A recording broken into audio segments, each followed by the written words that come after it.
Assalamualaikum warahmatullahi wabarakatuh. Perkenalkan, nama saya Ananda Putri Agustina, Prodi PGMI.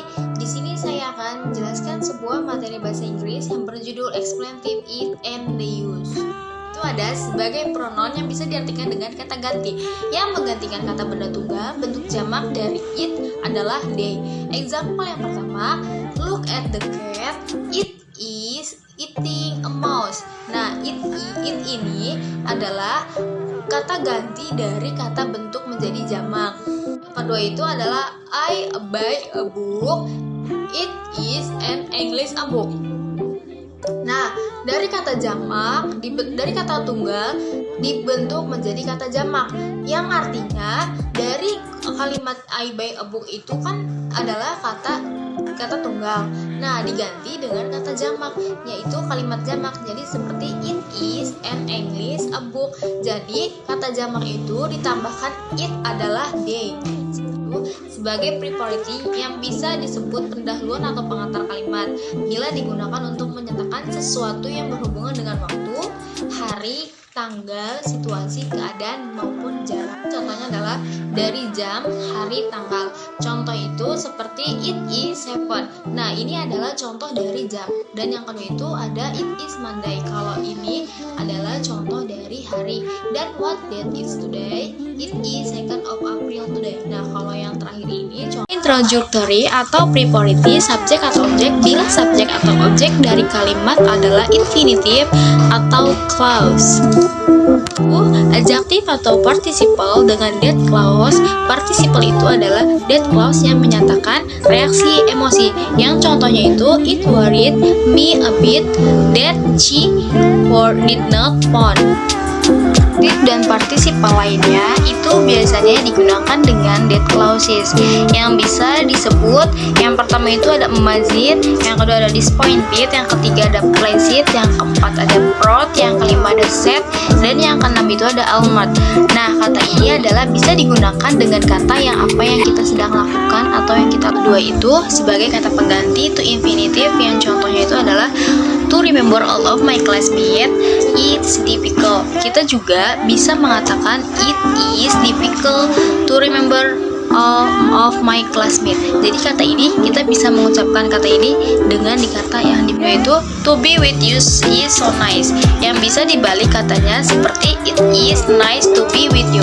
Dan contoh yang ketiga itu to meet you again is glad, yang bisa dibalik is so glad to meet you again. Nah, jadi dalam bahasa Inggris ini mau dibalik kalimatnya atau tidak itu sama saja, tapi dalam arti yang berbeda. Itu adapun it plus be plus adjective noun plus predikat komplement, yang artinya yang bisa diberikan contohnya itu yang pertama itu it is wonderful to say here, yang artinya itu saya senang melihat Anda di sini.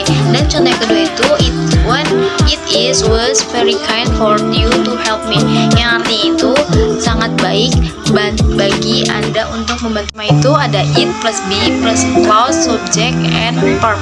Contohnya itu it is nice activity when you learn English, yang artinya adalah kegiatan yang menyenangkan ketika belajar berbahasa Inggris. Linking verb yang sering digunakan seperti Sam, look, and happen. Contohnya adalah it Sam that he will go to Bogorsan, yang artinya sepertinya dia akan segera pergi ke Bogor. Nah, ini adalah salah satu contoh dari Sam, look, dan happen. Dan adapun yang ketujuh sebagai preposition subjek untuk for plus object plus infinitive, yang contohnya itu it impossible for us to go to by chair, yang artinya tidak mungkin kami untuk pergi dengan mobil. Itu adalah contoh dari sebagai preposition subjek untuk for plus object plus infinitive. Yang kedelapan yaitu sebagai preposition subjek dengan bentuk adjective plus verb im, yang contohnya it was nice seeing you, yang artinya senang melihatmu.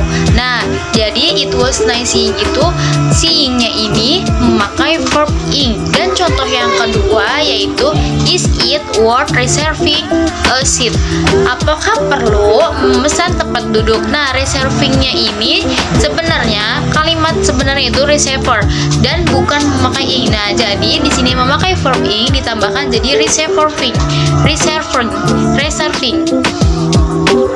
Pun yang ke-9 ke-9 yaitu menunjukkan kepada nothing, everything, all untuk membantu pembentukan dalam question text. Yang contohnya nothing happens to it, yang artinya tidak ada yang terjadi, bukan. Nah, nothing di sini adalah untuk salah satu contoh untuk pembentukan question text yang di awal kalimat. Dan contoh yang kedua itu adalah everything has now been relieved, hasn't it? Apakah semuanya sudah terungkap? Nah, everything di sini adalah untuk salah satu contoh pembentukan question text yang ada di awal kalimat. Nah, everything dan nothing ini adalah salah satu pembentukan contoh dari question text. Itu adalah expressive it sebagai objek satu kalimat. Yang contohnya itu I cannot stand I when you say to me. Aku tidak tahan ketika kamu mengatakannya. Dan contoh yang kedua itu I love it we sing to me, yang artinya aku suka ketika kamu bernyanyi untukku. Nah, di sini adalah contoh dari expressive it yang dijadikan satu dalam objek kalimat. Mungkin cukup sekian video dari saya. Kurang lebihnya mohon dimaafkan. Wassalamualaikum warahmatullahi wabarakatuh.